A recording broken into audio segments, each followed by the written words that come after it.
Every summer, the island of Sodor is very busy. Holidaymakers love to sightsee, and when the weather is fine, there is no better place to visit. Some people like to go to the mountains. Others like the valleys. Children love the seaside. One morning, Thomas was puffing along the line that runs by the coast. His two coaches, Annie and Clarabelle, were packed with children going to the beach. Everyone was happy. Percy was taking some freight cars to the harbor. "Hello, Thomas. You look cheerful. I wish I could take children today instead of freight cars." "They're the Vicar's Sunday School," explained Thomas. "I'm busy this evening, but the station master says I can ask you to take the children home." "Of course I will," promised Percy. Later, Percy saw Harold. "Sorry, Percy. Can't talk. I'm on high alert." "Why?" "Bad weather's due. My help's always needed." "Mind how you go, Percy." "Huh," huffed Percy. "As long as I've got rails to run on, I can go anywhere in any weather anyhow. Goodbye."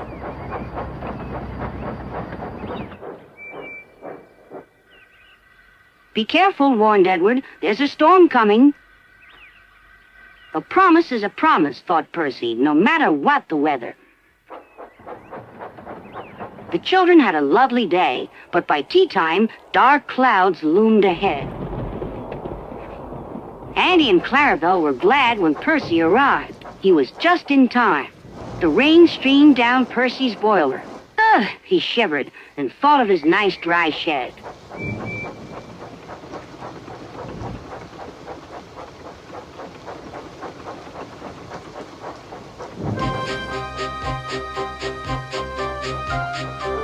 Percy struggled on past coastal villages and into the countryside. The river was rising fast. "I wish I could see! I wish I could see!" complained Percy as he battled against the rain. More trouble lay ahead.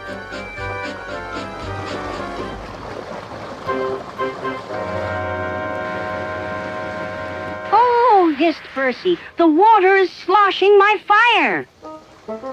Percy's driver and fireman had to find some more firewood. "I'll have some of your floorboards, please," said the fireman to the conductor. "I only swept the floor this morning," grumbled the conductor, but he still helped. Soon Percy's fire was burning well. He felt warm and comfortable again. Then he saw Harold. "Oh dear," thought Percy. "Harold's come to laugh at me." Something thudded onto Percy's boiler. "Ow!" exclaimed Percy. "He needn't throw things." "It's a parachute," laughed his driver. "Harold's dropping hot drinks for us." "Thank you, Harold," whistled Percy. "Good to be of service," replied Harold and buzzed away. The water lapped Percy's wheels. Percy was losing steam again, but he plunged bravely on. "I promised," he panted. "I promised." He made one more big effort, and at last, exhausted but triumphant, he brought the train home. "Well done, Percy," cheered Thomas. "You kept your promise, despite everything." Sir Topham had arrived in Harold. First he thanked the men, then Percy. "Harold told me you were a wizard. He said he can beat you at some things, but not at being a submarine. I don't know what you two get up to sometimes, but I do know that you're a really useful engine." "Oh, sir," whispered Percy happily.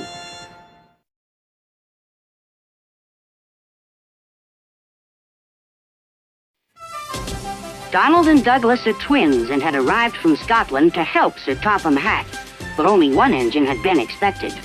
The twins meant well, but did cause confusion. Sir Topham Hatt had given them numbers, Donald 9 and Douglas 10, but he was still planning to send one engine home.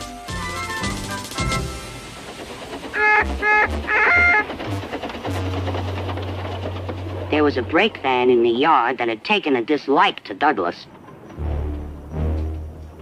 Things always went wrong when he had to take it out. His trains were late, and he was blamed. Douglas began to worry. Donald, his twin, was angry.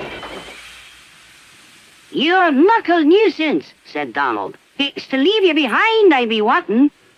"You can't," said the brake van. "I'm essential." "Ah, are you?" Donald burst out. "You're nothing but a screeching and a noise when all's said and done. Spite doggy, would you? Take that!" "Oh! Oh!" cried the van. "There's more coming should you misbehave." The van behaved better after that. Until one day, Donald had an accident. The rails were slippery. He couldn't stop in time.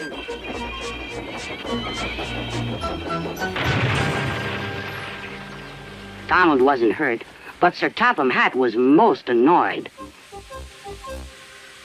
"I am disappointed, Donald. I didn't expect such clumsiness from you." "I had decided to send Douglas back and keep you." "I'm sorry, sir," said Donald. "I should think so, too. You have upset my arrangements. Now James will have to help with the goods work while you have your tender mended. James won't like that." Sir Topham Hatt was right. James grumbled dreadfully about extra work.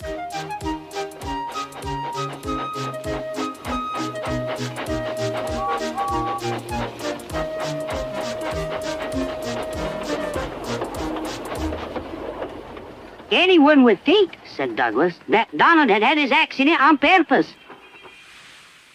I hear tell about an engine and some tar wagons." "Shut up," said James. "It's not funny." He didn't like to be reminded of his own accident. Well.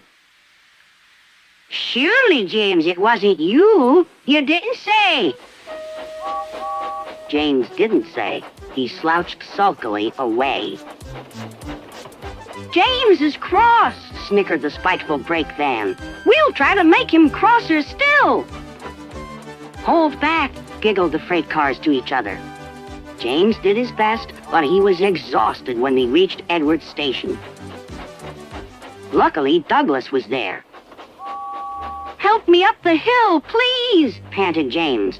"These freight cars are playing tricks." "We'll show them," said Douglas.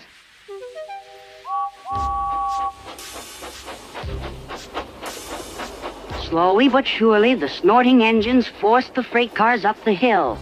But James was losing steam. "I can't do it! I can't do it!"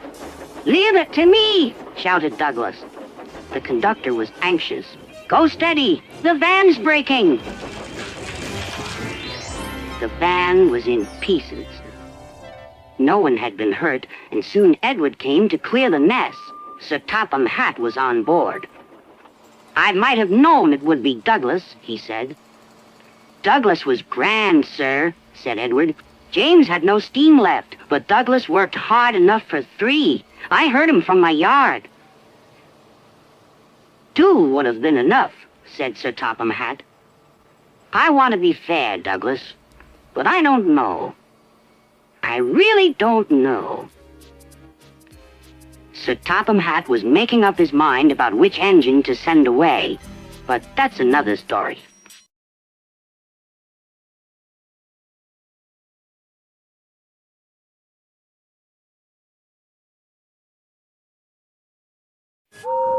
Gordon is a very proud steam engine. He's the fastest engine on the island of Sodor. He loves speeding along his line with the wind blowing across his funnel. "You've broken the record again," said his driver. "I'm the fastest," boasted Gordon. But not all the engines were impressed. "Speed isn't everything," said James smugly. "But being reliable and useful is," said Thomas. "You slow engines will never understand," snorted Gordon, "because you'll never go as fast as me." Sir Topham had arrived with news of a special for Thomas. "I want you to collect a jet engine and take it to the airfield." "What's a jet engine?" asked Percy.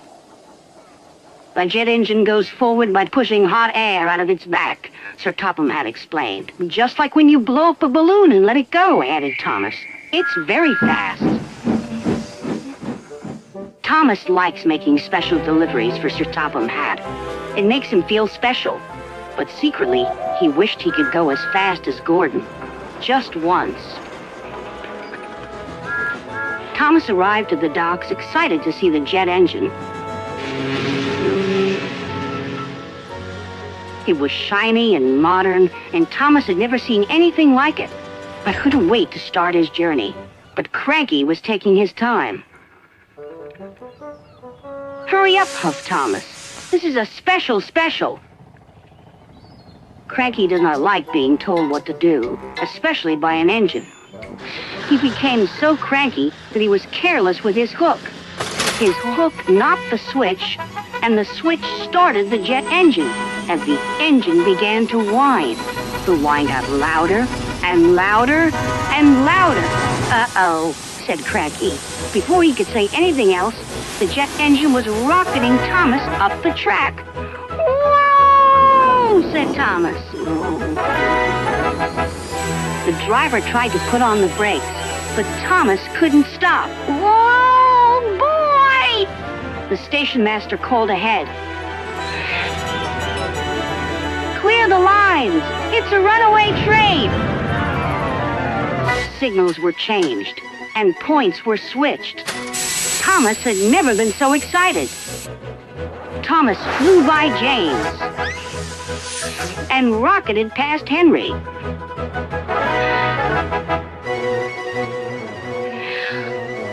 Then raced by Percy. They were amazed. Bertie was excited when he saw Thomas flying down the track. Want to race, Thomas? Beeped Bertie. Never mind. No one had ever seen an engine go so fast.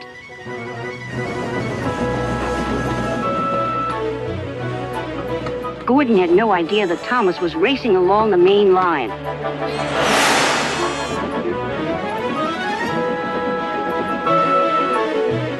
I am the fastest, said Gordon proudly. Bye, Gordon, bye, Gordon. Gordon could not believe what he had seen.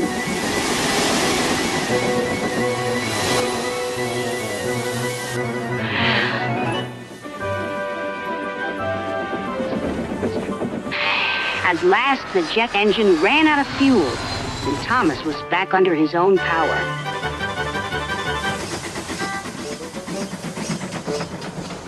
He steamed gently back into Knapford Station. Sorry for overtaking you back there, Gordon, teased Thomas.